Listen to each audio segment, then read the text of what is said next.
జనరల్గా పులిహోరలో ఏమి దెబ్బకాయలు, నిమ్మకాయలు, నారింజకాయలు, ఉసిరికాయలు, రకరకాల చింతకాయ బోల్డని చేస్తామా? అయితే చింతపండు పులిహోర ఎప్పుడు స్పెషలే. ఉచిత IVF IUI కన్సల్టేషన్, ఉచిత అల్ట్రాసౌండ్ స్కాన్. 49 అంటే సంతానం, 49 అంటే సంతోషం. మనం ఎక్కడికైనా ప్రయాణాల్లో వెళ్ళేటప్పుడు పిల్లలు హాస్టల్లో ఉన్నా లేదా పిల్లలు వేరే ఊళ్ళో ఉన్నా ఏ అమెరికాలోనో ఉన్నా పులిహోర పేస్ట్ తయారు చేసి ఇచ్చేస్తే వాళ్ళు ఎప్పుడు కావాలంటే అప్పుడు కలుపుకుంటారు.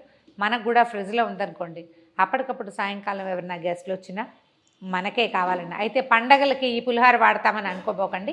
జనరల్గా పులిహోరలు ఏం చేస్తామంటే నైవేద్యంగా చేస్తాం కదా, ఫ్రిడ్జ్లో నిలవబెట్టిన చింతపండుతో పులిహోర పేస్ట్ తోటి పులిహోర చేసి పెట్టద్దు దేవుడికి, అది పనికిరాదు.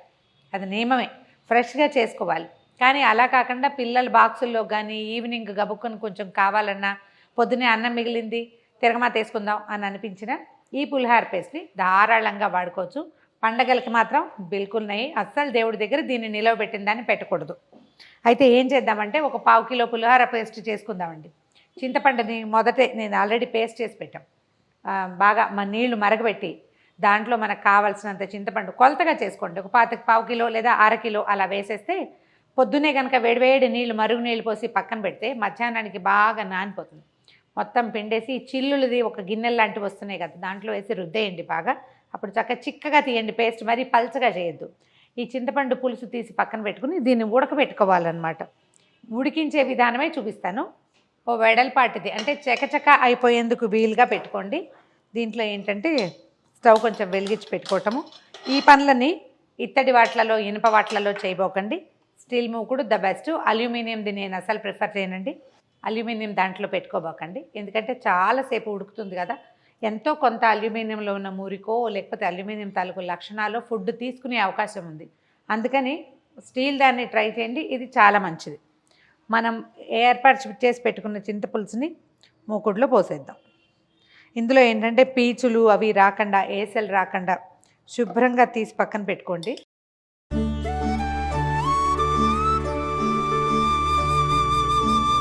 పులుసు మెల్లిగా వేడెక్కే లోపల ఇంచుమించు ఒక 50 ml 25 to 50 ml నూనె వేసేద్దాము. నూనెలో ఉడికిన పండు ఏంటంటే ఎక్కువ రోజులు నిలవ ఉంటుంది, బాగుంటుంది కూడా. ప్రిఫరబుల్లీ అంటే మీరు వంట చేసుకునే నూనె ఏదైతే అదే చూసుకోండి, కానీ నా చాయిస్ అయితే మాత్రం నువ్వుల నూనెనండి, అదే బాగుంటుంది కూడా. అంటే ఈ పులిహోరలకి వాటికి సన్ఫ్లవర్ ఆయిల్ కంటే పప్పు నూనె కానీ నువ్వుల నూనె కానీ వేస్తే ఎక్కువ రుచిగా ఉంటుంది, వాసన బాగుంటుంది. దీంట్లో ఏం చేద్దామంటే శుభ్రంగా కడిగి తుడిచిపెట్టుకున్న పచ్చిమిర్చి ఓ పట్టెడు, ఒక 20 కాయలు అనుకోండి అటు ఇటుగా, వీటిని ఒక ఘాటు పెట్టి వేస్తానండి నేను. అంటే కొంచెం చీరేసి వేస్తే ఏంటంటే ఈ కారము కొంచెం దిగుతుంది, మిరపకాయ లోపలికంతా ఉడుకుతుంది అనమాట. కొద్దిగా చిన్న స్లిట్ పెట్టి వేసేస్తే సరిపోతుంది. మనం ఊరు మిరపకాయలకి స్లిట్ చేస్తాం చూడండి, అట్లా మధ్యలో చీలుతాం కదా, చీరుతాం అట్లా కూడా చీరి వేసేసేయి. ఒక 15-20 కాయలు వేయచ్చండి 1/4 కిలో చింతపండుకి. కాయలు మరీ పెద్ద పెద్ద కాయలు అయితే కొంచెం చిన్న ముక్క చేసుకోండి. ముక్కలు చేయకుండా ఇలా ఉంచితే బాగుంటుంది. తీసి పక్కన పెట్టేసేయచ్చు, కారం ఎలాగో వచ్చేస్తుంది. తర్వాత ఒక 1/2 స్పూన్ పసుపు కూడా వేసేయండి. ఇందులో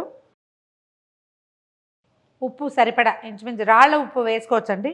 ఒక గుప్పెడు ఉప్పు ఈజీగా పడుతుంది, ఇంకా కొంచెం వేసినా పర్వాలా. మీకు గ్రాముల్లో లెక్క చెప్పాలంటే ఒక 50 to 60 grams ఉప్పు సరిపోతుంది. తర్వాత కొంచెం బెల్లం వేద్దాము. ఈ బెల్లం ఎందుకంటే చింతపండులో బెల్లం వేయమండి మేము పులిహోరలో ఉంటే, ట్రై చేసి చూడండి.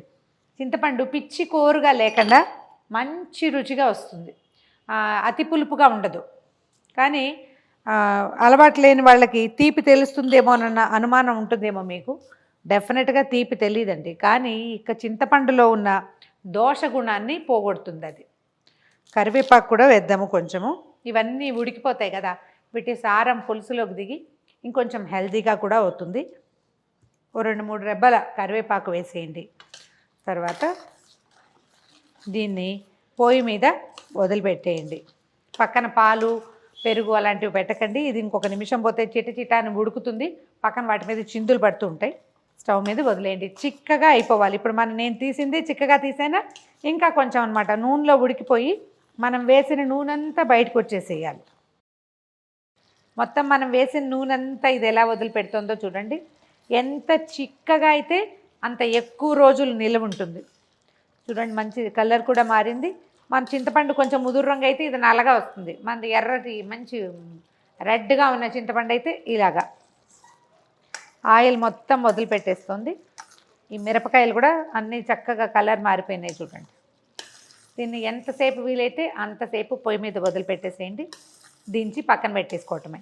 దీనికి ఏం లేదు, దీన్ని ఫ్రిడ్జ్ చల్లారనిచ్చి ఫ్రిడ్జ్లో ఒక ఎయిర్ టైట్ డబ్బాలో వేసి ఫ్రిడ్జ్లో పెట్టేసేయండి. 6 months పాటు హ్యాపీగా నిలవ ఉంటుంది.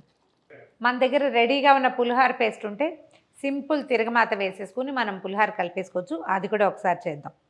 మామూలు మనం ఏ మూకుడు కావాలంటే అది పెట్టుకోండి. ఇదేంటంటే ఒట్టి తాలింపు కాకుండా మనం చింతగుజ్జుని ఫ్రిడ్జ్లో పెట్టాం కదా, ఆ పేస్ట్ని దాన్ని కూడా ఒకసారి నూనెలో వేయిస్తే బాగుంటుంది. చివరికి వేసుకోవచ్చు. మెంతులు అవి అలవాటు ఉంటే వేసుకోండి. అల్లం వేసుకోవచ్చు, మెంతులు వేయచ్చు. మెంతులు కొంచెం నేను 4 గింజలు వేస్తాను. అల్లం వేసుకోవచ్చు, కొంచెం ఆవ పెట్టుకోవచ్చు. ఆ వ్యవహారాలన్నీ ఉన్నప్పుడు పేస్ట్ లోపల నుంచి తీసి కలుపుకోవటం సులువు. కాస్త శనగపప్పు, మినపప్పు, తర్వాత మన పులిహోరకి సరిపడా పల్లీలు, ఆవాలు, జీడిపప్పులు వేయదలుచుకుంటే అవి కూడా వేసేయండి. ఓ 4 ఎండుమిర్చి, ఓ 2 పచ్చిమిర్చి. ఇది మనం పులిహోర పులుసులో పచ్చిమిరపకాయలు వేసాం కదా, ఇది జస్ట్ కలర్ఫుల్గా అందంగా ఉండటం కోసం. కొంచెం ఇంగువ,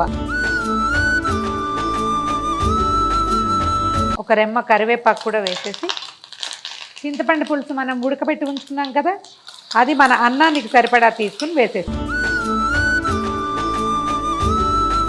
బాగా ఉడికించాల్సిన పని ఏం లేదండి. కొద్దిగా ఒక్కసారి, ఎందుకంటే మనం ఇది ఫ్రిడ్జ్లో నుంచి తీస్తాం కాబట్టి. ఒక చిటికెడు పసుపు, ఆల్రెడీ పసుపు ఉంది అందుకని కొంచెమే వేస్తున్నాను. అన్నంలో వేసేది.